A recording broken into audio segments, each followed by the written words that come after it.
Time travelers, welcome. If you like this day in history or the word of the day, please don't forget to like, comment, and subscribe.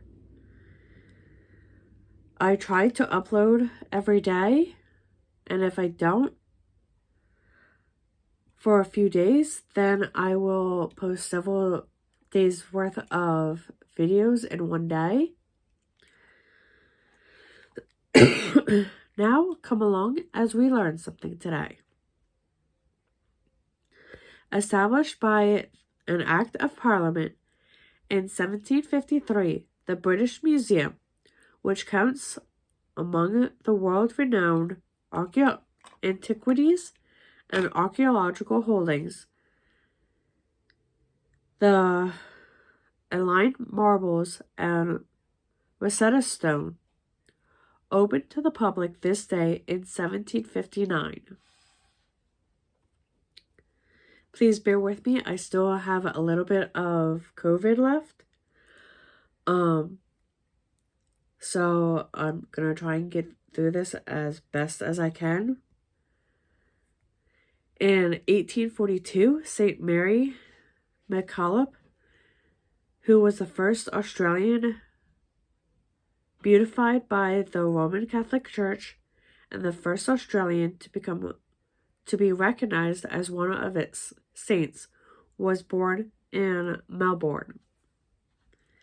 Just 2 years later, in 1844, the University of Notre Dame, founded in India by the Congregation of the Holy Cross, was officially chartered.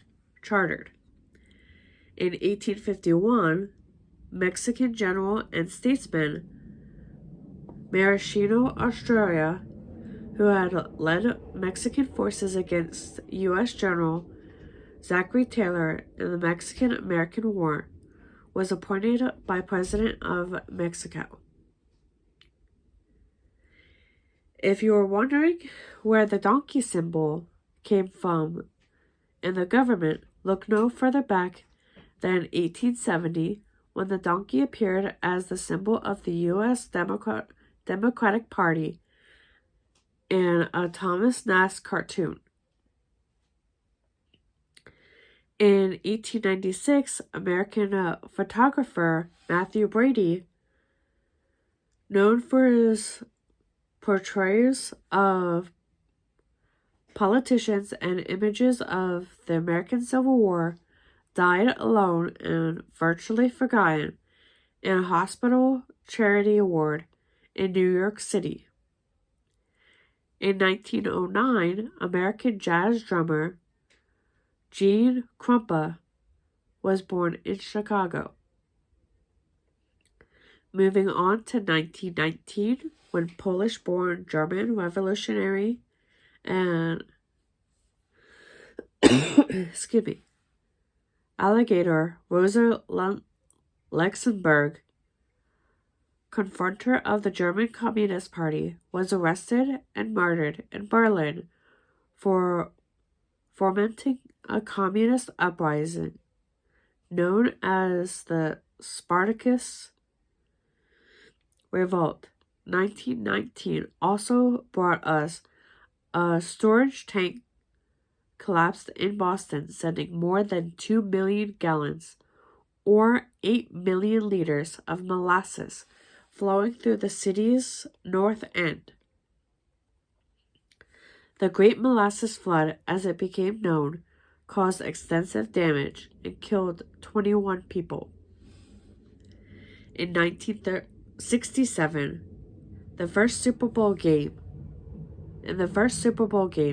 the Green Bay Packers and the National Football League defeated Kansas City Chiefs in the American Football League by scoring of 35-10, and that year I think they actually merged, if I read that right.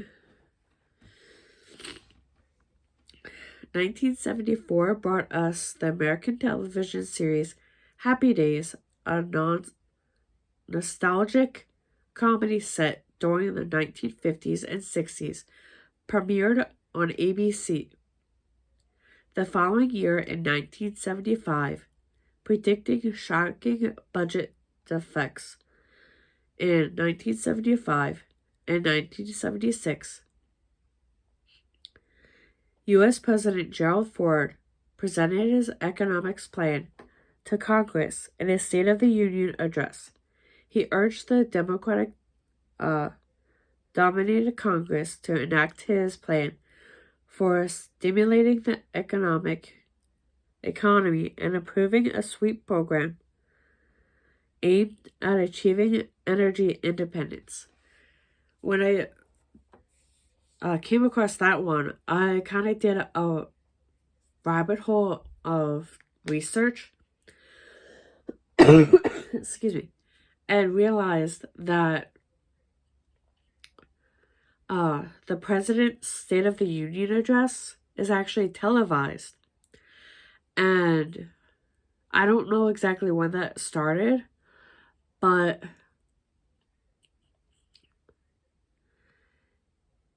they also, if you ever watched the TV series Designated Survivor, that part is actually true.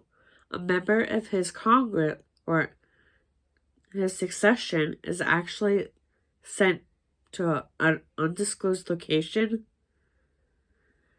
in case something would happen to Congress and that everyone in his line of succession would be eliminated.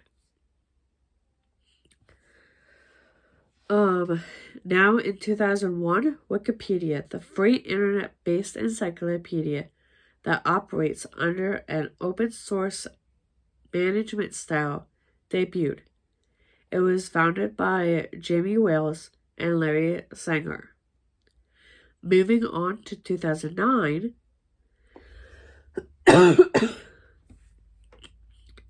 when U.S. Airways Flight 1549, piloted by Captain Chancey Sully Sullenberger III, landed in the Hudson River after the plane flew into a flock of Canadian geese shortly after taking off, resulted in severe damage to the plane's engines. There were no fatalities, and this makes me think of the movie called Sully, with Tom Hanks playing Sully, which actually was a good movie, and that actually came out in 2016 because of this. In 2014, early results from 2-day plebiscite of Egypt's revised